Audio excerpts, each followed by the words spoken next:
ये बात सिर्फ चंद हफ्ते पुरानी है, पाकिस्तान की एक जानी पहचानी एक्ट्रेस की, मोमिना इकबाल की। मोमिना इकबाल एक रात अपने इंस्टाग्राम पर आती हैं, एक स्टोरी करती हैं। इस स्टोरी के अंदर किसी फिल्म की प्रमोशन नहीं, किसी ड्रामे की प्रमोशन नहीं है, किसी ग्लैमर की प्रमोशन नहीं है। ये एक ऐसी तहरीर है कि जिसको पढ़कर आप भी डर जाएं। मोमिना इकबाल कहती है कि एक मौजूदा एमपीए हैं जो उन्हें महीनों से हरास कर रहे हैं, साइबर बुलिंग हो रही है उनके साथ और जान से मारने की धमकी दी जा रही है। अब मैं चाहता हूं कि आप जरा एक मिनट के लिए यहां रुकें और सोचें कि मोमिना इकबाल एक मशहूर खातून है, ब्लू टिक का अकाउंट है, लाखों फॉलोअर्स हैं, मीडिया तक रसाई है। लेकिन मोमिना इकबाल ने कहा क्या? मोमिना इकबाल ने कहा कि मैं चाहती हूं कि आप अभी मेरे ऑफिशियल बयान का इंतजार करें, किसी पर इल्जाम ना लगाएं। लेकिन इसके बाद कहानी में आगे हुआ क्या?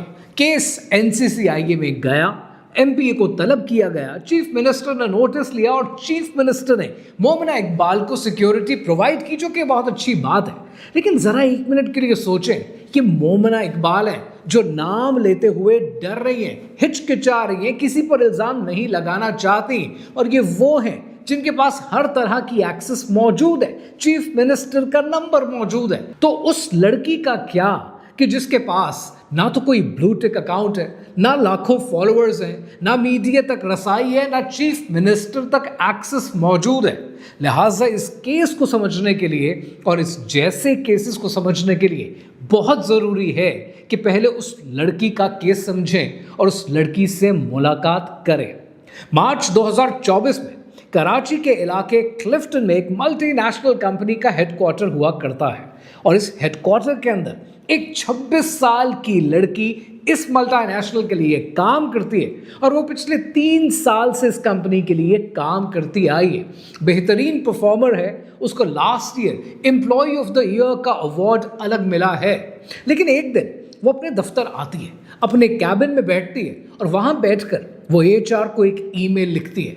उस ईमेल का टाइटल है रेजिग्नेशन विद इमीडिएट इफेक्ट, और ये ईमेल भेजने के बाद अगले 1 घंटे के अंदर वो अपना लैपटॉप सबमिट कराती है, अपना एम्प्लॉय कार्ड सरेंडर करती है, लिफ्ट लेती है, ग्राउंड फ्लोर तक जाती है और ग्राउंड फ्लोर पर पहुंचकर वो ज़ारों कतार रोना शुरू कर देती है। किसी ने नोटिस नहीं लिया। एचआर ने क्या किया?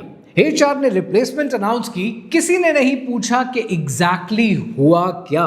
लेकिन ये कहानी उस रेजिग्नेशन वाले दिन की कहानी नहीं है, ये कहानी उससे 6 हफ्ते पुरानी कहानी है, जब उसके 41 साल के लाइन मैनेजर ने उससे कहा कि आज काम ज़्यादा है, प्रोजेक्ट की डिटेल्स को डिस्कस करना है, तो मैं चाहता हूं कि आज आप लेट सिटिंग करें।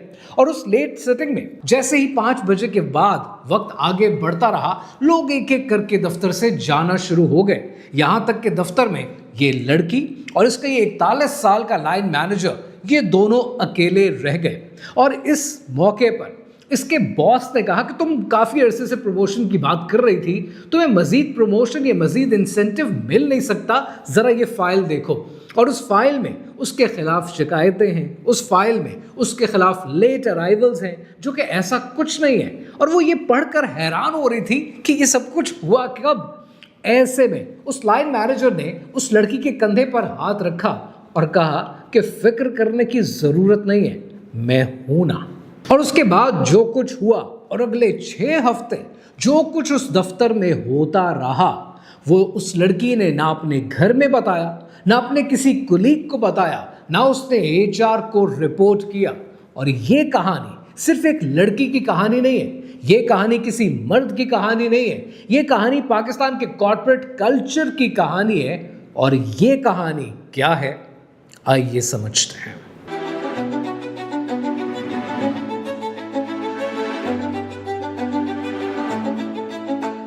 एक नाम बताता हूं और ये नाम आपने जरूर सुन रखा होगा। इस नाम का ताल्लुक है हॉलीवुड से, और हॉलीवुड में ये जो नाम है, ये नाम है Harvey Winston. Harvey Winston Hollywood का सबसे बड़ा प्रोड्यूसर, इतना बड़ा प्रोड्यूसर कि अगर वो चाहे तो किसी भी एक्टर का, एक्ट्रेस का करियर बना सकता है, और उसकी एक फ़ोन कॉल से किसी का भी करियर तबाह हो सकता है। इतना पावरफुल इंसान। अब जरा सोचें कि एक लड़की जो मॉडल बनना चाहती है, एक्ट्रेस बनना चाहती है, उसका टोटल ख्वाब, उसका करियर, उसका फ्यूचर, उसकी जिंदगी हार्वी विंस्टन के एक हाँ के ऊपर डिपेंडेंट है। और ऐसी एक्ट्रेस जब अपने करियर का आगाज करने के लिए हार्वी विंस्टन के दफ्तर जाती है तो दफ्तर का दरवाजा अंदर से बंद हो जाता है और उसके बाद उस दरवाजे के पीछे क्या होता है बच्चे आप हैं नहीं और मुझे ये बातें एक्सप्लेन करने की जरूरत नहीं है। लेकिन हैरानगी की बात है ना, यहाँ पर दो है। हार्वी विंस्टन का केस इतना मशहूर हुआ, पूरी दुनिया इसके बारे में जानती है, लेकिन जो दो बातें हैं ना जो आपके लिए समझनी जरूरी। पहली बात ये कि जो कुछ हार्वी विंस्टन के उस दफ्तर में होता रहा, जिन जिन एक्ट्रेसेस के साथ होता रहा, वहीं पर उस दफ्तर में इज्जतदार, पढ़े लिखे, शरीफ लोग मौजूद थे। वो बरसों तक खामोश रहे, किसी ने आवाज नहीं उठाई। और ये बात हार्वी विंस्टन के इस केस में, इस केस स्टडी में कहना कितना आसान है, लेकिन ये आप जरा अपनी पर्सनल जिंदगी पर भी अप्लाई करके देखें। जब कहीं पर कोई लड़ाई हो, झगड़ा हो, क्या आप उसमें कूदते हैं? और अगर आप कूदते नहीं हैं, सुलह सफाई नहीं कराते, आवाज नहीं उठाते, तो आप में, मुझ में और इन लोगों में जो नहीं बोले, उन औरतों के लिए कोई ज्यादा फर्क नहीं है। एनीवेज 2017 में ये मामला बढ़ा और एक एक करके एक्ट्रेसेस, लोग, खवातीन सामने आते रहे और फिर दुनिया ने एक नया लफ्ज सुना और वो लफ्ज था #MeToo। और उसके बाद ये मामला कोर्ट में गया, कोर्ट में बहुत बहस हुई, बहस होने के बाद हार्वी विंस्टन को जेल हो गई। अब यहाँ पर जो दूसरा मामला है ना, जो इस किस्से में मुझे बड़ा अट्रैक्ट करता है, वो ये कि हार्वी विंस्टन के जो वकील थे, इन्होंने क्या स्टैंस लिया। इसके वकीलों ने दो पर्टिकुलर बातें की कोर्ट में। पहली बात ये की कि उन्होंने कहा कि जो कुछ हुआ ये कंसेंशुअल था, यानी दोनों की रजामंदी थी, जो लड़कियां आते रही उनकी भी और हार्वी विंस्टन की भी रजामंदी थी। लेकिन जो दूसरा लफ्ज उसके वकीलों ने कहा, यह आपके लिए समझना जरूरी है, क्योंकि इससे आपको पाकिस्तान का कॉर्पोरेट कल्चर किसी हद तक समझ में आने लगेगा। उन्होंने कहा कि हार्वी विंस्टन ने जो कुछ किया और लड़कियों ने जो कुछ किया, ये ट्रांजैक्शनल था, यानी कुछ लो और बदले में कुछ दो। फायदा इन एक्ट्रेसेस ने भी उठाया है, इन्होंने भी अपनी मूवीज के करियर बनाए हैं, इन्होंने भी अपने आप को हिट बनाया।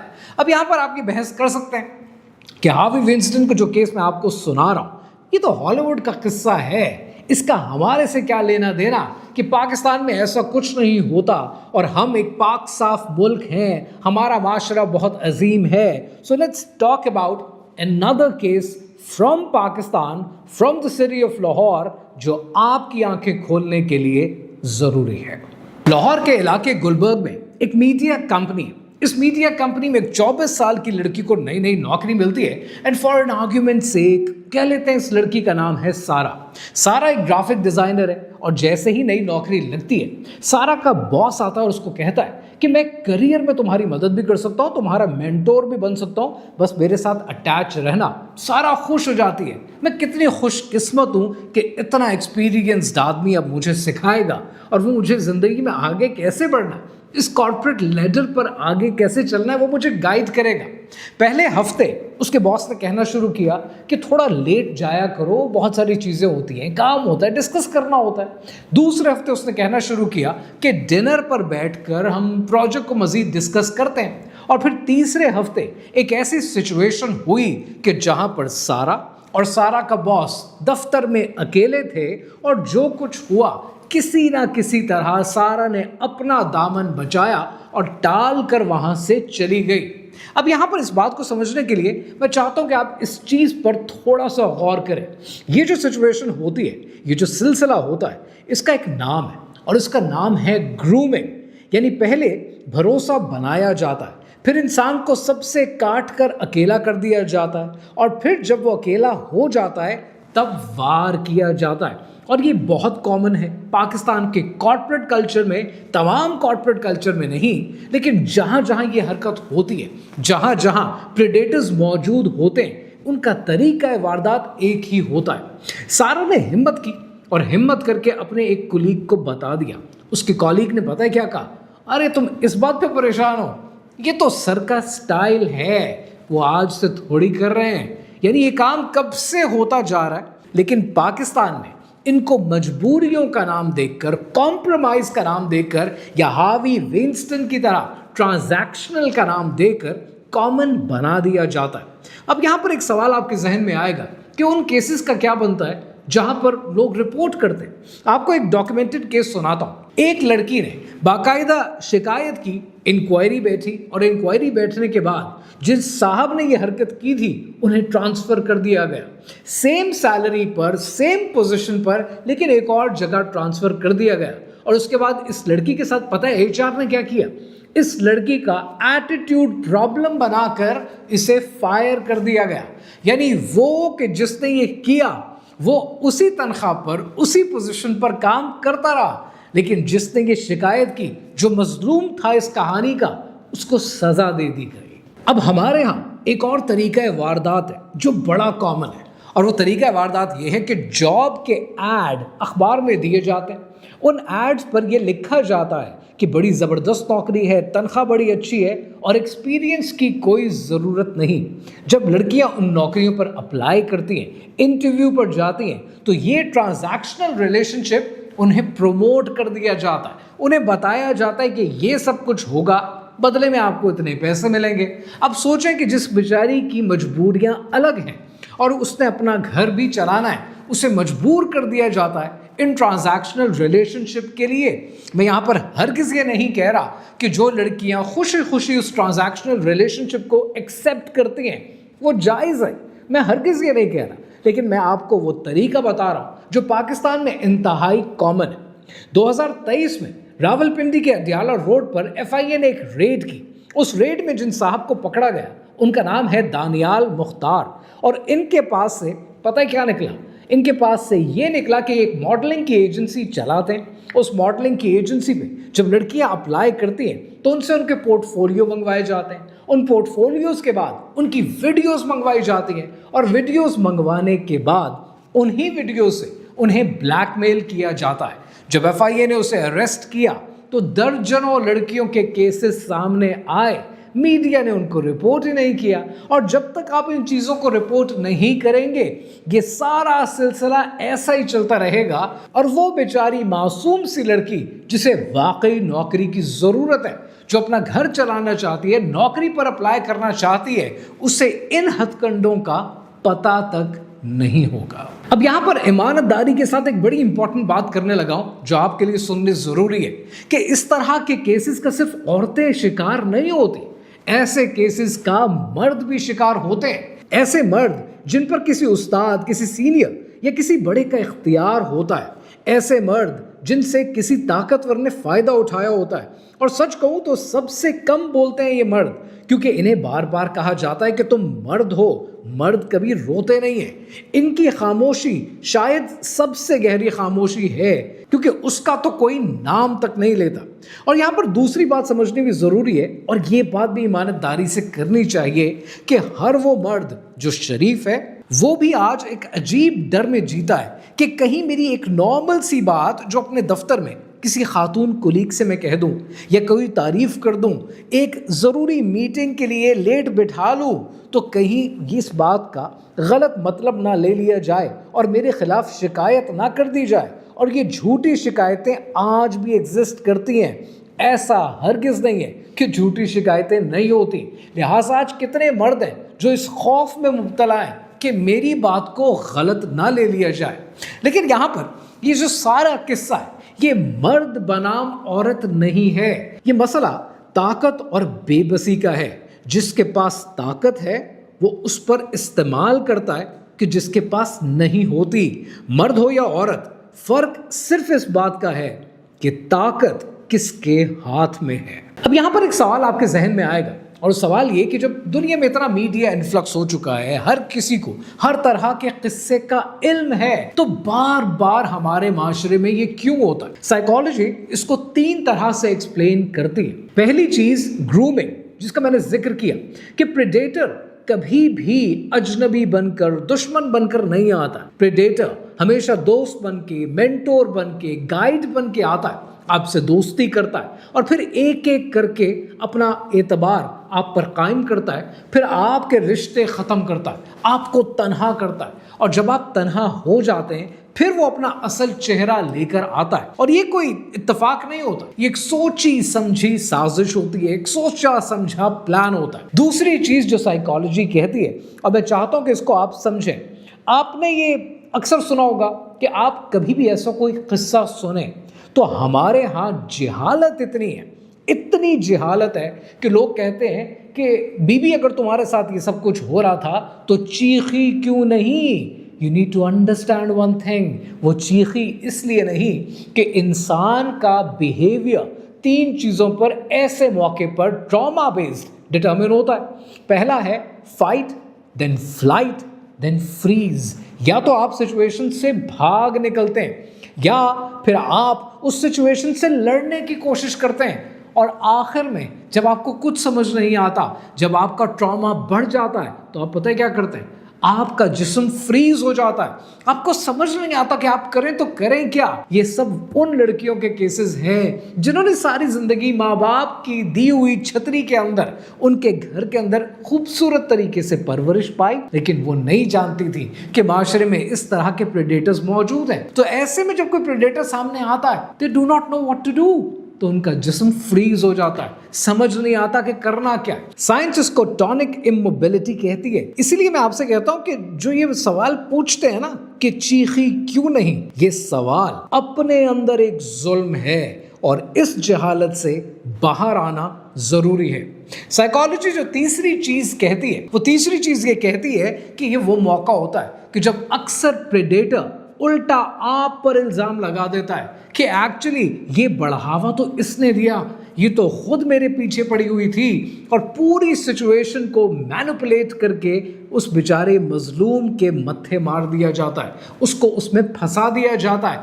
एंड द वर्स्ट पार्ट पता है क्या है? वर्स्ट पार्ट ये है कि जो शरीफ है ना, जो इज्जतदार है, जो ये सब कुछ होते हुए देखते हैं, वो बोलते तक नहीं है, और अल्लाह सुब्हानहू व तआला का अजाब सबसे पहले इन्हीं पर आता है। मैं इस सारे मामले पर अपनी रिसर्च कर रहा था and I came to a conclusion कि सबसे पहले जो इंपॉर्टेंट चीज़ है ना, वो दीन को देखना है कि अल्लाह सुब्हानहू व तआला ने इसके बारे में क्या फरमाया। और लिटरली जब मैंने कुरान उठाया, मैं देखकर हैरान था कि आज हम कितनी आराम से और कितनी आसानी के साथ कह देते हैं कि ज़रूर इस लड़की ने भी कुछ किया होगा, ज़रूर इसने भी कोई इशारा दिया होगा, ज़रूर बढ़ावा यहाँ से भी आया होगा।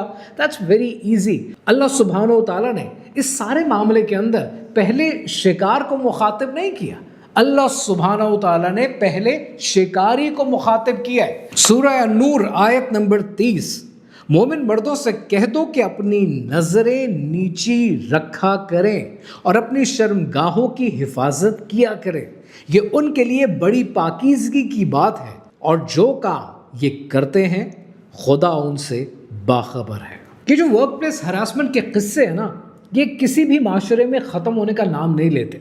पाकिस्तान के अंदर इसमें ख़वातीन भी अफेक्टेड हैं, इसमें मर्द भी अफेक्टेड हैं, and same goes for India, Bangladesh, Sri Lanka, everywhere and anywhere in the world. मुझे पता है अफसोस किस बात का, मुझे अफसोस इस बात का है कि मैं लिटरली चीखना चाहता हूँ, लोगों को बताना चाहता हूँ कि जब इस किस्म का किस्सा हो जाता है ना किसी दफ्तर में, जब इस किस्म का वाक़या हो जाता है, जिस इंसान के साथ ये हुआ होता है, जो मजलूम होता है, उसकी पर्सनैलिटी लिटरली शैटर हो जाती है। वो ज़िंदगी में कुछ और करने के काबिल नहीं रहता। वो औरत हो या मर्द हो, वो सोचते हैं कि मेरे साथ ये हुआ क्या और मैंने अब ज़िंदगी में करना क्या है। वो अपना फुल पोटेंशियल इस्तेमाल ही नहीं कर पाते। अफसोस ये कि इस पर मैं जितनी बात कर लूँ, जितनी वीडियोस बना लूँ, जितनी बार समझा लूँ, शायद इतना सा इम्पैक्ट पड़ेगा, और उतने से इम्पैक्ट से शायद मैं सेटिस्फाइड नहीं हूँ। मैं चाहता हूँ कि एक ऐसा माशरा हो जहाँ आपके बच्चे, आपकी बच्चियाँ, मेरे बच्चे, मेरी आगे आने वाली नस्लें वो खुशी के साथ अपना फुल पोटेंशियल इस्तेमाल कर सकें। लेकिन वो तब तक नहीं होगा कि जब तक ये इज़्ज़तदार लोग जो आसपास खड़े होते हैं और रिपोर्ट नहीं करते, ये बोलना शुरू करें। जब एक लड़की या एक मर्द कि जिसके साथ ये वाक़या हुआ है, वो उसको इंक्वायरी में लेकर जाएं, उसके ऊपर वो बात करें, उसको वो रिपोर्ट करें।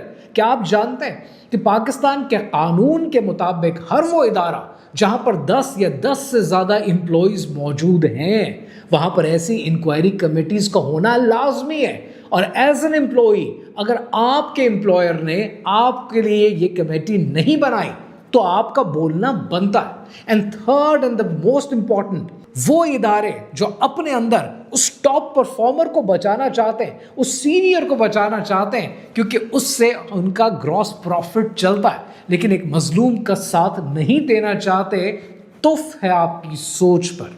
जहालत पर तुम्हारी जब कोई तनकीद करता है, जहालत पर तुम्हारी जब कोई तनकीद करता है, तुम्हें गुस्सा तो आता है, तुम्हें गैरत नहीं आती।